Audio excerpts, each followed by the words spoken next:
Hello everybody, welcome back to the channel if you're watching, and welcome back to the Chelsea Echo if you are listening. This is your preview of West Ham versus Chelsea, an 8 PM kickoff this evening. Yes, I know this is very late. Yes, I know many people are probably not going to get this into their ear holes or watch it beforehand because we're all busy. But you can see the reason this is late is an important reason if you're watching, because we are back in the set with a camera, with everything 1080p, looking very sexy. And of course Dan will be back in the next week or so. He's having a holiday, well deserved. The man earns his breaks, and he's absolutely done it this time. But it is just me to talk you through this game against West Ham. Chelsea looking to pick up their first points of the Premier League season, and I'm excited because guess what, Chelsea are actually not too bad at the London Stadium, aside from a bit of a capitulation a couple of years ago and maybe a slow start last season. Chelsea have done alright, and when I say it was a slow start, we still managed to put 3 past them, so all happy here. Won 3 of the last 5 against West Ham, including an emphatic 5-0 victory, which means that Chelsea will hopefully get the job done. But with that all being said, we probably should go through the team, but the way we're going to work through the team is work through the bits of news first. And the first bit to talk about, we have to talk about the defence, because Chelsea this week have been remarkably busy. Since Dan and I last recorded ahead of the Crystal Palace game, Chelsea have seemingly had a little bit of drama in the form of Wesley Fofana, and Axel Disasi almost looks like he could be set completely to head to Bournemouth. And that is something which makes me very happy, because it means that Chelsea have finally got rid of a lot of the dead wood in that squad. There's a few other players that need to be going out the door. Christopher Nkunku, of course, still waiting for his move to either Leipzig or Bayern. Bayern have no money though, so I don't know how that's going to work.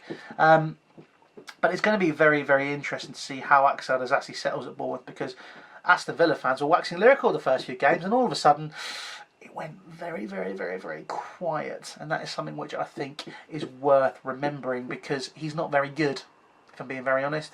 And Bournemouth fans, hope you enjoy him if you do get him, because yeah, you need to take him just to have him. He's the best centre back I've ever seen play for Chelsea. That's all I'm saying there on that matter, because he's so good. He's so versatile. He's the best right back I've seen since Branislav Ivanovic, a player which, by the way, was bombing up and down the right hand side, the fastest man alive.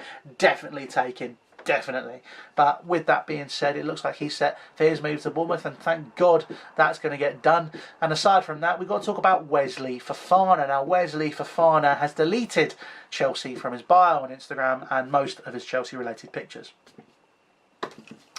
What do you read into that is probably my question there, and my answer to that is quite a lot, because I love drama. Everyone loves it. It's great. It's like reading Heat at Chelsea when all that stuff happens. And to be very honest, Wesley Fofana deleting Chelsea from his Instagram is usually a sign of a player kind of just slowly edging their way towards the door. And for a man who's played less than 30 games for Chelsea, who is currently fit, by the way, it's fair to say that maybe if right offer comes in, I don't think Chelsea should be saying no. Enzo Maresca in his press conference did say that he's happy and that Wesley Fofana's happy, and all of that stuff's just a load of nonsense. But with it being a lot of nonsense, I also do think there might be some legs to it, just to see whether or not he is somebody who is actually going to remain in a Chelsea shirt for the foreseeable future, which I don't think will be the case, by the way, and is somebody who Chelsea will get the best out of, which I don't think we will. I think a move away is what's needed for him, and he's just injury prone and just not somebody who you can rely on. But with all that being said, the back line that I was supposed to be going with for this game does have a player who has returned from injury, as well as Wesley Fofana, in Tosin Adarabioyo. Yeah, that's right. I learned the name because I watched the videos. Tosin has been pretty good for Chelsea, in fairness, and a free transfer as well. No complaints. I think one thing that Chelsea were lacking significantly was the ability to break the lines in that fixture against Crystal Palace, and Levi Colwill was such a pivotal part of that.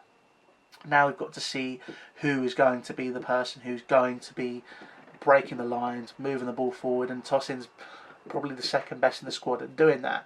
What does that mean for the rest of the team? Well, therein lies a very, very important question. I think Robert Sanchez is going to be playing in goal regardless, despite the fact he's got butterfingers, and he got very lucky with VAR, in my opinion. That should have been a goal that stood. If you were listening to Fresco, by the way, or watching it, I'll leave the link here. That is where you can hear more about my thoughts around Chelsea and, of course, that fixture as well. With that being said, look, tosser and nothing comes straight into the side. Robert Sanchez is going to be the keeper because he is. There's nothing we can really do about that. Left centre-back, I think, will be fairly interesting. I mean, Benoit Badiashile has been ruled out injured. I'd argue you're probably going to be looking at Trev, which I don't think is the end of the world. But I think that does show the limited capabilities in Chelsea's squad. I know people are going to be looking at this probably going, why are you not putting Josh Achimpong back in? I thought he had a really good debut against Crystal Palace. I thought he was solid. I really thought that he stood up to Jean-Philippe Mateta very well. However, personally, I thought he looked a little bit shaky at points. And I'd like to get some points on the board. I just think that's one of the most important things right now. And I think going with the tried and trusted is probably something that we should all be considering right now. And I think that among that tried and trusted scenario, that is definitely where Trevor Chalobah sits. So I'd be going with Trev and Tosin as my pairing. I'd be going Robert Sanchez in goal, left back Correa, right back Reece James. They pick themselves. It's pretty simple in that situation. The midfield is also interesting because Andre Santos has attracted interest from around Europe, and I'm wondering how many minutes he's going to be getting for Chelsea this season, and I think he's somebody that could definitely help in that area. Enzo Maresca has come out and said that he's guaranteed to be staying, and that is the case, and I hope we're all happy with that. I think he's somebody who is going to definitely step up to the mark and really improve Chelsea this season after a fantastic season in Ligue 1 with Strasbourg.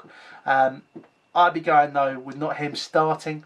I'd personally be going with, again, tried and trusted. Caicedo, Enzo, Cole Palmer in the number 10. I maybe would have thought about shifting him out wide. I don't think Gittins was particularly superb in his debut. I thought maybe he looked a little bit like a bunny in headlights, but I do also think realistically he's not going to change the team too much, and Gittins probably will stay on that left-hand side. Pedro Neto on the right, and up front, this is where it gets interesting. Now, Joao Pedro, I thought, had an interesting debut, I think is the best way to say it. He was all right. I think this is where I was saying during the Club World Cup, despite the fact he started well, are we going to see a player that's going through a purple patch, or are we going to see an ever-present, consistent performer? Now, it is worth remembering that West Ham right now are an absolute shambles. Chelsea could definitely make the most out of that with the players they have that can be pushing forward, pushing through the lines, really trying to sort of create a lot more and make the most of the fact that West Ham are about as defensively strong as a wet paper towel right now. So with that being said, I think it'll be interesting to see who he will pick, because there's merits to both. I think Liam Delap is that battering ram, that physical presence, someone that could occupy Max Kilman. I think is definitely a player which could bring Cole Palmer in more. I think that he could bring in Jamie Gittins a little bit more. I think he could bring Pedro Neto in from the right-hand side. I think you're going to see maybe a bit more of a cohesive unit around a focal point, which is what I think is needed against teams that are going to be defending in a low block. We saw that with Crystal Palace, defensively resolute teams, or teams that are just going to sit back and give Chelsea the ball. This is the opportunity where the team needs to make the most out of the focal point they have in Liam Delap being available. That's what I'd go with personally. However, Joao Pedro is a player which can definitely pick up the slack, be a bit more creative, drop into the hole, maybe switch and alternate with Cole Palmer. We saw that in the Club World Cup. We saw that in other games as well. So it's going to be very, very interesting to see how these two work together. But for me, I want the battering ram. I'm old school, so I'm going to go for Liam Delap up front.